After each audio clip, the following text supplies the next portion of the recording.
Hello, it's Cassie with Trinity Stamps, and I'm super excited to be sharing a product release for the holiday release called Warm and Cozy. Today we're going to be taking a closer look at the new stamp set called Snow Mole-bile.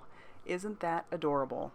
This cute 3x3 stamp set features 2 stamps, 1 sentiment and 1 cute little mole in the snow. This set was illustrated for Trinity Stamps by Christie Black. This 2-piece die set perfectly cuts out both the sentiment and the image in the Snow Mole-bile stamp set. How cute is that? Now let's take a quick look at a card that I made using the Snow Mole-bile stamp set. I made a slimline card that is interactive where our little mole can go across the snow, going back and forth on our little card here.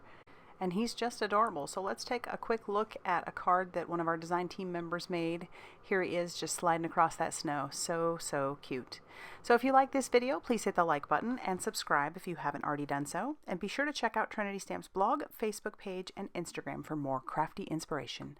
Thanks so much for stopping by.